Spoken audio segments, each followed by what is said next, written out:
bukan minta didoakan supaya lepas hutang, tapi saya minta hutang. Saya minta pinjam uang 50 juta untuk supaya Nutupin dulu, baru nanti hari berikutnya saya gesek, saya balikin. Iya. Itu kan cara saya yang sangat bodoh sekali. Jadi istilahnya nggak tahu malu, saya datang ke pester untuk hutang, pinjam uang. Ada uang lebih kita bayar hutang, kita ini kan nggak nyadar. Di bulan Februari 2020 lunas. Wow.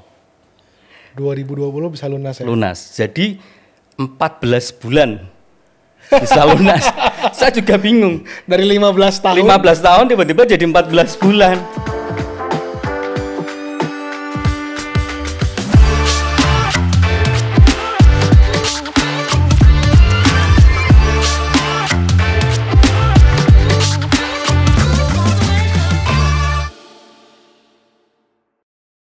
Oke, kembali lagi di program Today's Message Podcast bersama dengan saya Jose Claudio, dan di studio kita pada episode kali ini sudah ada seseorang narasumber yang luar biasa, adalah jemaat dari GKS Light to the Nations. Kita langsung sambut Pak Sony Feriawan. Halo, apa kabar Pak Sony? Luar biasa. Sehat ya? Puji Tuhan. Puji Tuhan. Iya. Oke, nah di dalam bulan ini kan kita lagi bahas tentang financial series ya. Dan juga mungkin para pemirsa juga sudah mengikuti dari awal. Dan di dalam episode kali ini kita masih akan bahas tentang financial. Dan secara khusus kita mau dengar kesaksian bagaimana Tuhan memberikan mujizat dalam keuangan buat kehidupan Pak Sony. Nah, kalau boleh tahu nih Pak Sony nih. Menurut info kan waktu itu sempat mengalami terlilit hutang ya? Iya, betul. Ya? Betul.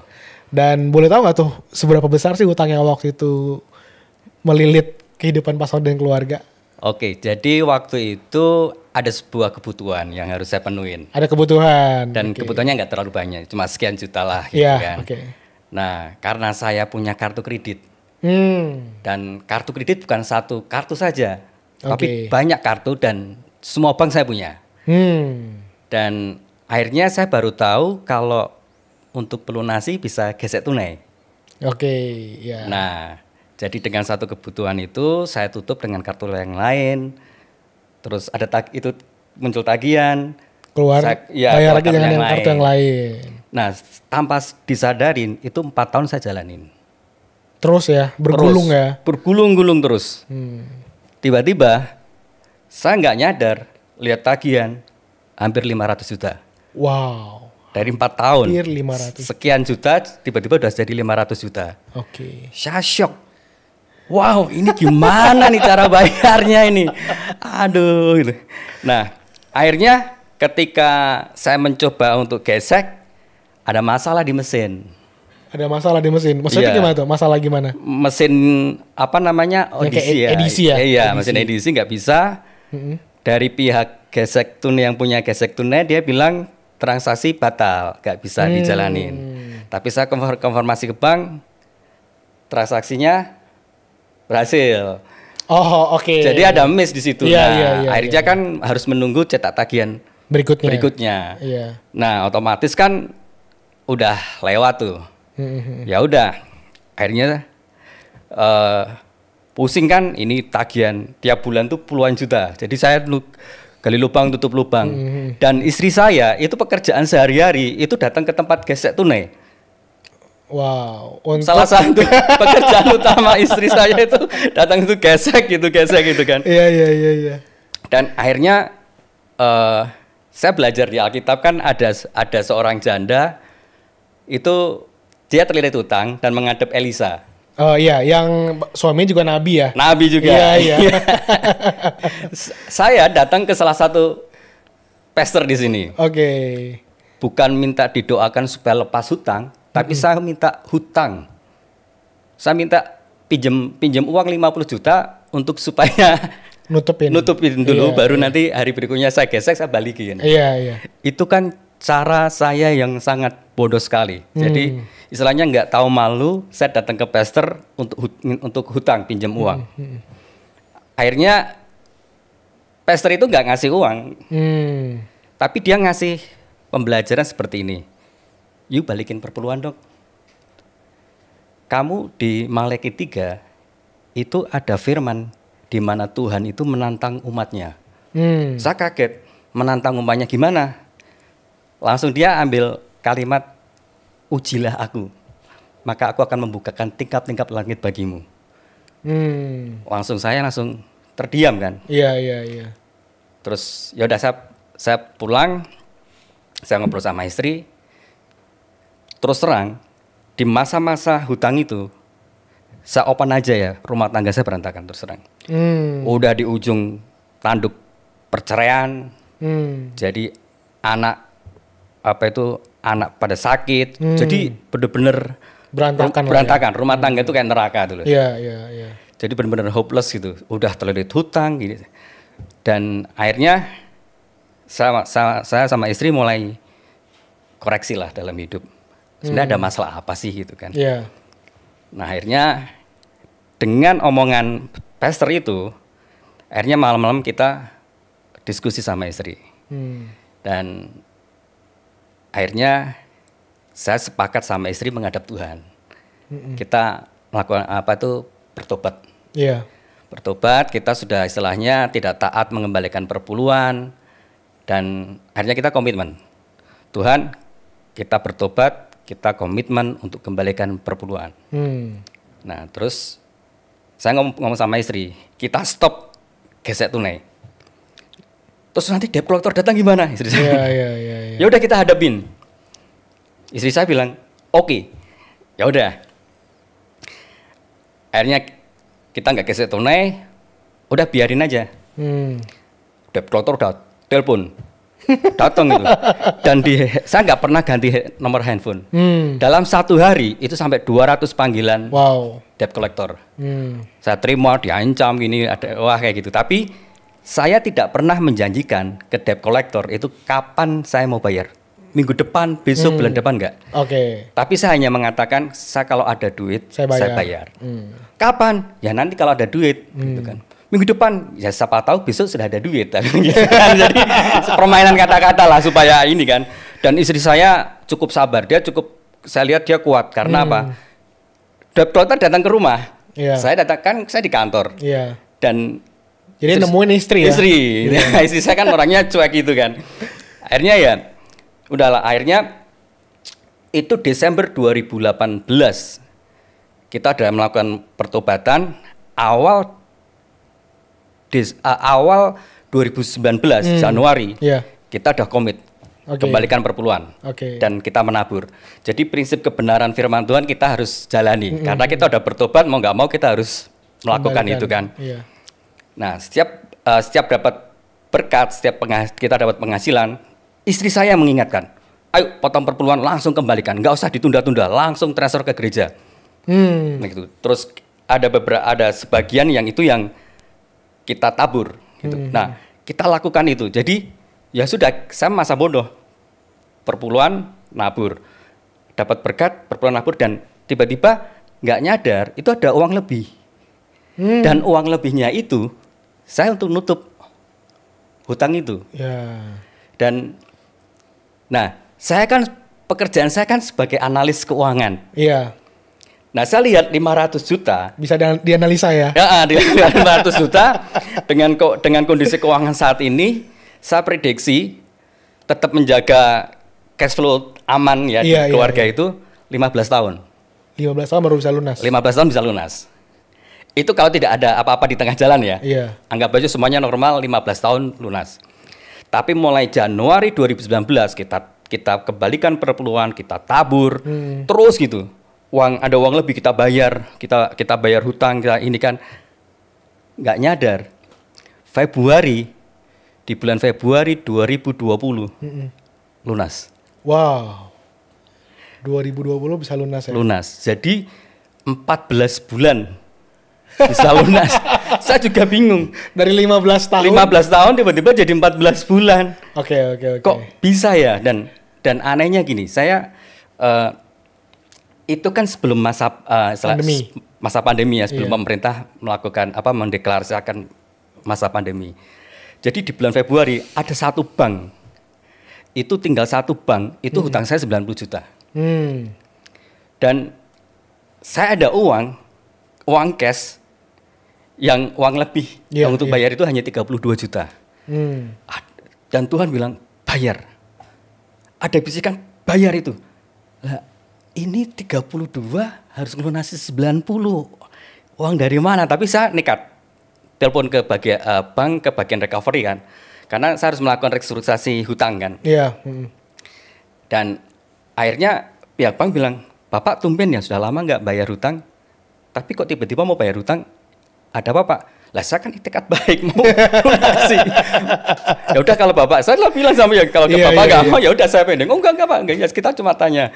Oke Bapak punya berapa? Punya uang sekian. Yang 32 itu 32. Ya? Enggak ada uang lebih Pak, cuma sekian. Kalau nggak mau ya sudah. Oke Pak, tunggu 15 menit kita akan konfirmasi, kita akan telepon kembali. Itu bulan Februari. Dan akhirnya 15 menit kemudian ditelepon. Oke Pak, bank setuju. Kita kirim surat perjanjiannya.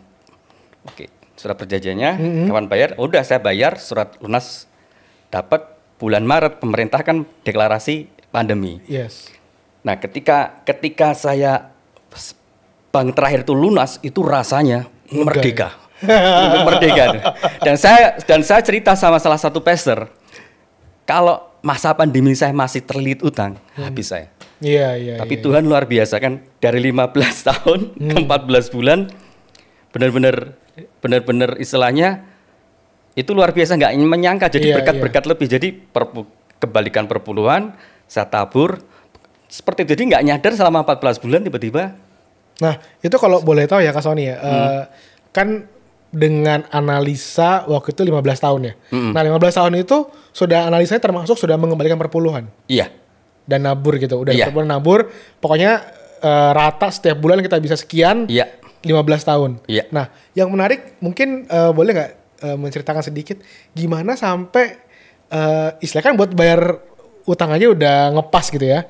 Dan harus ada persepuluhan dan nabur. Sebelumnya nggak bisa lakukan itu kan? Bener nggak? Betul. Yang sampai numpuk gitu ya.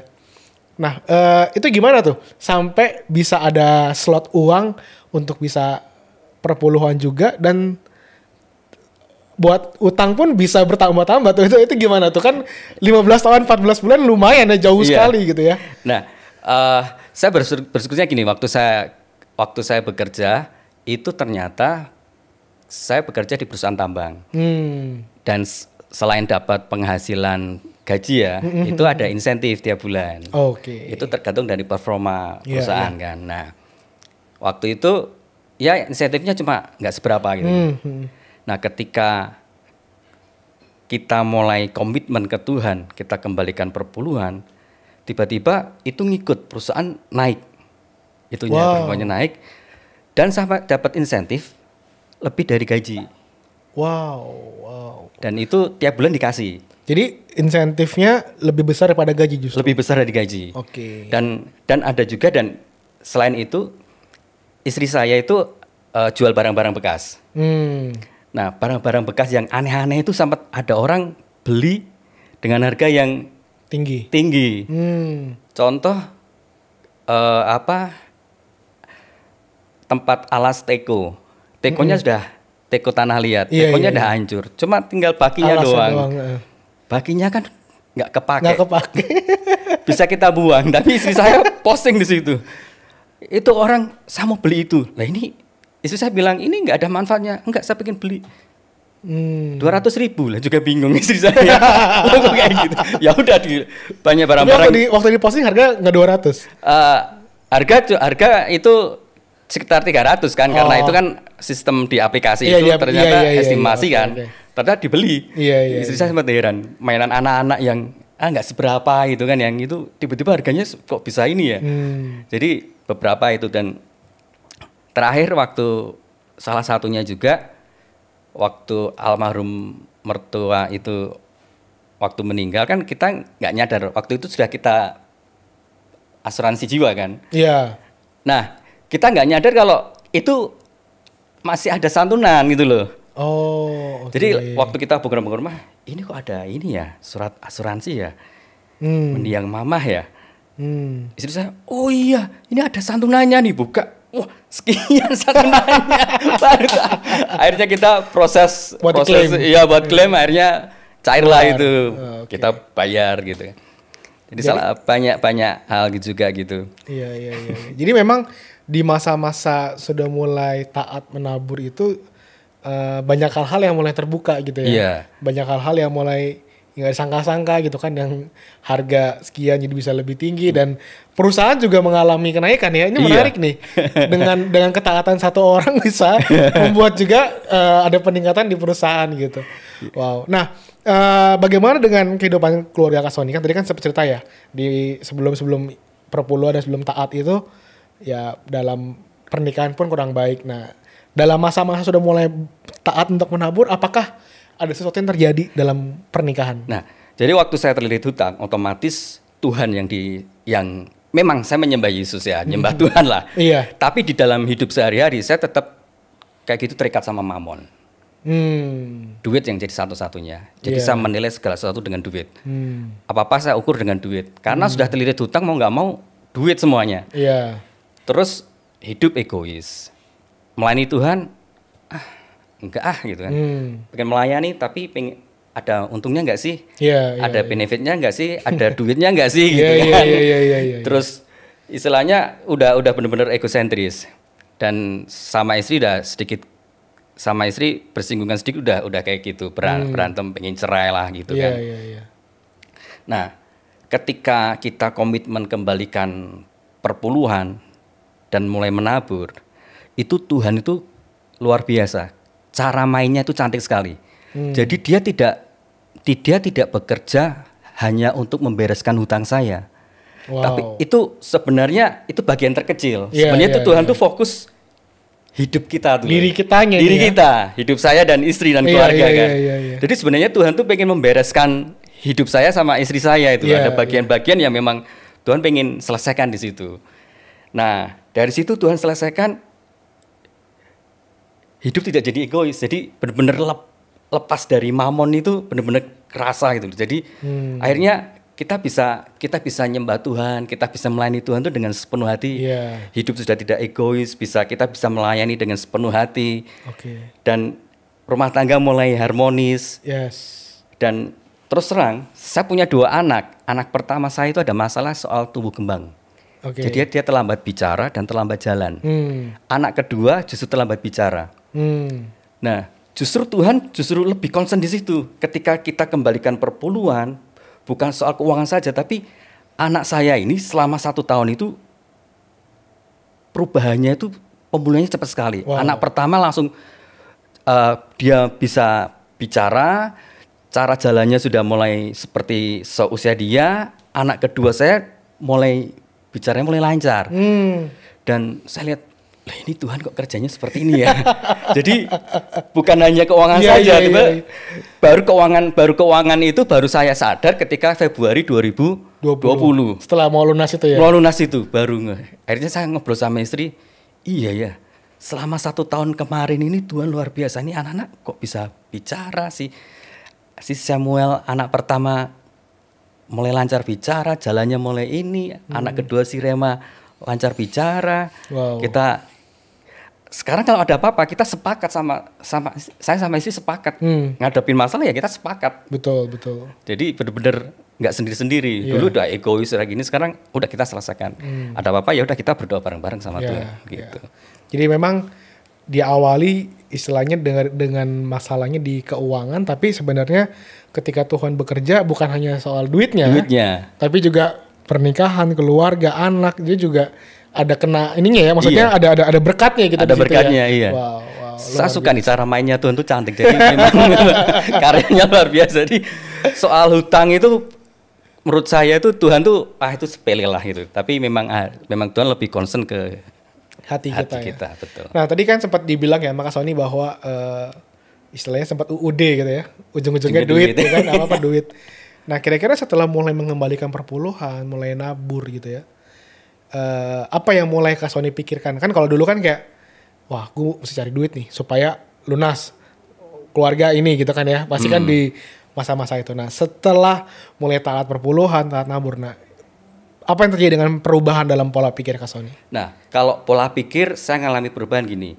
Jadi dulunya kan apa-apa duit. Iya, iya. Nah, sekarang sudah terbiasa mengembalikan perpuluhan, kita menabur. Jadi menabur kan ya yang penting kan kita nabur dengan sukarela kan. Iya. Dan tidak dengan paksaan. Jadi yang saat ini apa sih yang menjadi kontribusi apa sih yang ingin saya berikan buat kerajaan surga dalam hal keuangan? Saya ingin nabur. Iya. Gitu dalam pekerjaan Tuhan. Entah itu dalam misi atau apa. Ya saya tabur di situ. Jadi mindsetnya bukan untuk diri sendiri lagi, tapi sudah ke kerajaan Tuhan. Oke. Gitu. Jadi dan maksudnya kepada orang, lihat orang lain segala macam juga berubah tuh ya. Berubah. Udah iya. nggak kayak dulu kan kayak wah untungnya apa nih? Tadi kan Iya, bilang gitu ya. sudah berubah semua. Jadi Iya, saya iya. ngelihat sudah nggak lihat ngukurnya pakai duit, tapi Oke. sudah. Jadi saya bisa ambil kesimpulan bahwa ketika kita mulai taat mengembalikan persepuluhan, nabur gitu ya, maka keterikatan kita dengan mamon pun jadi mulai makin lama makin menghilang gitu ya. Iya. Artinya uang itu bisa menjadi salah satu bagian di mana kita mau memberikan semua yang terbaik buat Tuhan gitu ya dengan apa yang kita punya gitu kan. Iya. Wow. Jadi ini menarik ya buat pemirsa Today's Message. 500 juta dalam waktu 15 tahun harusnya lunas, tapi karena sebuah ketaatan untuk mengembalikan persepuluhan, maka 14 bulan selesai. Dan saya percaya mungkin masih suka ada yang dulu bingung kan, kayak ngapain ngembalikan perpuluhan ya, ntar makin banyak duit gereja. Tapi justru ini ada berkatnya dari ketaatan Kak Sony gitu ya. Iya, karena perpuluhan itu kan istilahnya Tuhan sendiri kan berkata kan, ujilah aku, maka aku akan membukakan tingkap-tingkap langit bagimu. Iya. Nah, berkat tingkap-tingkap langit di alam surgawi kan bukan hanya soal keuangan saja. Betul. Keharmonisan keluarga, kesehatan, semuanya itu kan dengan sendirinya itu menjadi hak kita tuh, Tuhan kasih gitu loh. Jadi dengan ketaatan dalam perpuluhan, ya Tuhan membukakan tingkap-tingkap langit untuk kita juga gitu ya. Iya, betul. Walaupun juga ada hal-hal lain yang kita harus lakukan dalam ketaatan, tapi ini salah satu yang penting juga yang kita perlu harus sadari gitu ya tentang perpuluhan ini.